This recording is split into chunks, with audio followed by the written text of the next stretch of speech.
New York City's commercial real estate market is making a comeback, with office visits and foot traffic exceeding 2019 levels as employees return to the office. Leading the charge, JPMorgan Chairman and CEO Jamie Dimon, who plans to move thousands of employees to the new $3 billion Park Avenue building by the end of next month. And the Wall Street Journal is writing this: to lure employees back to the workplace, they write, more companies are chasing the high-end buildings that Manhattan is known for. Joining us now is Cushman and Wakefield Chairman of Global Brokerage, Bruce Mosler. Bruce, is that true? It's 100% true. The bifurcation of the market, those buildings that Class A reinvested, new development projects that are amenitized, that have light and air, that focus on green space, are really winning the day. In fact, in the upper end of the market, we're looking at single-digit vacancy. We're even seeing companies have to compete for space. That's how tight the market's become in the upper end. So who's occupying the space, though? Like, what types of companies? We're seeing growth across the board in all industries. Tech is back in a big way. The return to work is driving demand. This year, we're at 25 million feet versus 20 million square feet year over year. That's 30% up. All of that is focused on and realized by the return to work. That's the large office space, though, but we're still seeing a lot of the retail space across the city that is empty and has been since the pandemic. Why is that? Are those landlords not being realistic about rents that they're charging these smaller businesses? I mean, I can't tell you how many Dwayne Reeds I've seen close in the last 5 years. Well, full disclosure, I'm not a retail expert, but I will say this. Retail lags office. It will come back. We are beginning to see a renaissance in retail, particularly if you look at the luxe retail stores. They're back. They're the flagships. They're what people want to see in terms of the product lines. That's how the retailers show their high-end lines. So I think we're going to see a recovery there as well. But you are the expert, see, because that's a great point, that if JPMorgan, when they fill up that office tower, which we were just saying, we think the move-ins are actually happening right now, you fill that up, then there is customers for, say, a Dwayne Reed or a restaurant or a dry cleaner. This is good for the city. Look, no question. JPMorgan led the renaissance that took place on Park Avenue. In fact, in the whole Grand Central area, that they drove that with their return to work policy and building this asset, which is truly significant. It's an inside-out asset that, frankly, focuses on workers and what their needs are, and the workplace of the future very much has to do that across the board. So that is the positive. Let's talk about a potential negative with you.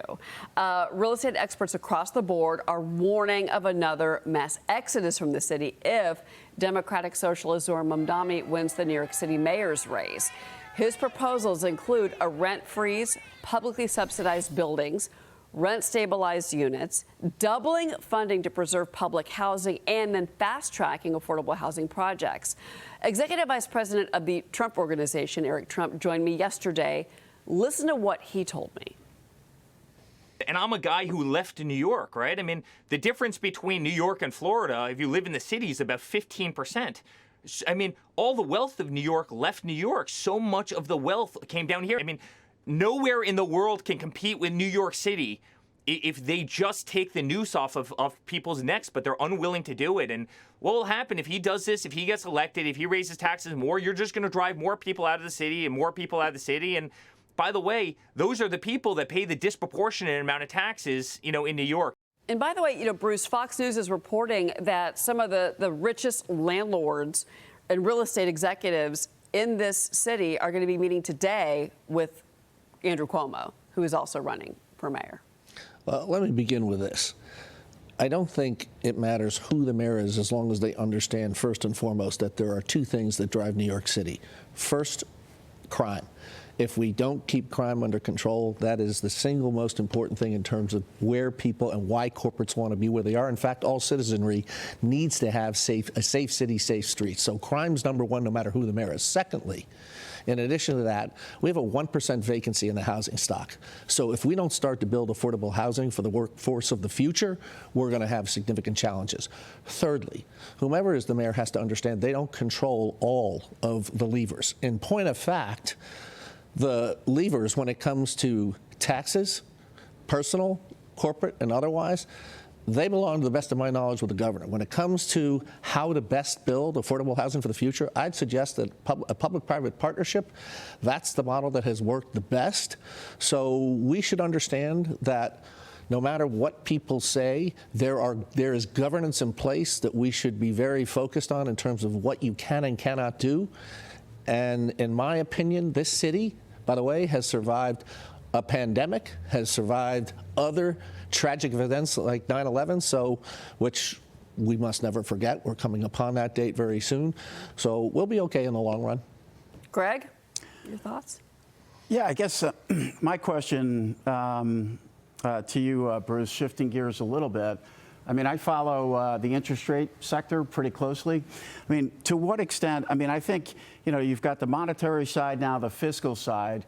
I think all your points make a lot of sense. The fiscal side, the governmental side really, really matters. What are you hearing about the interest rate environment right now? How is that playing into the commercial real estate market?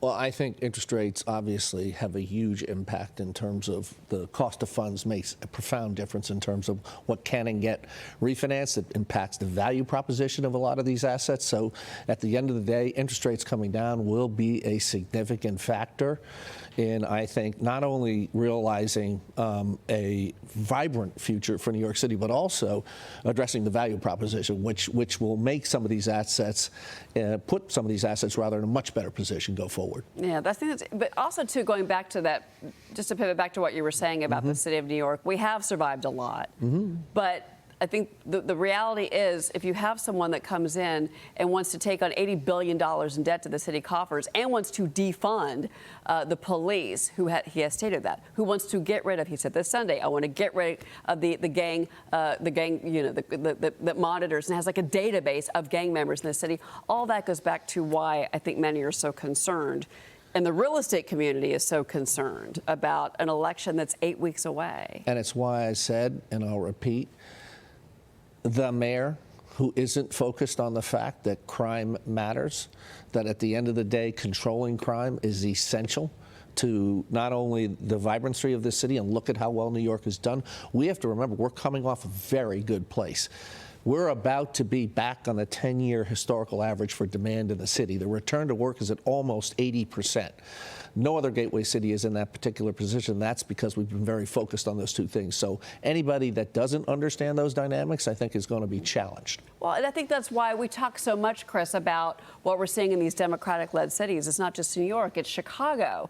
It is places like Los Angeles where bad policy leads to bad real estate outcomes. Well, and I know that why real estate folks are focused on the housing policies of Zohran Mamdani, where it's going to limit the ability to build things, where it's going to hinder supply, which is the biggest problem. You mentioned the 1% vacancy rate. These solutions are not going to help that. It's going to make it worse because it's going to make it less incentivized to build private housing. But the reality is, if you're not addressing the crime problem, if you're not dealing with that initially, speaking to the retail thing, retail is the most exposed to the crime challenge. And so if you're seeing retail slow to come back, you're seeing those Dwayne Reeds close. I'm tired of asking employees to unlock something. To unlock my makeup remover. Those are the things, right? And those My are toothpaste. Yes, exactly. How do I get a razor blade? Right. Right. Those are the things that are going to matter. And so I get why folks are focused on the housing policies, but the crime policies are the real risk of destroying the economy of this city. Well, we're gonna learn a lot more today, Bruce. Obviously, we've got a reporter from the news channel that's going to be following the story. Thank you so much for being here. Thank you for having me. Yeah, great to see you, sir.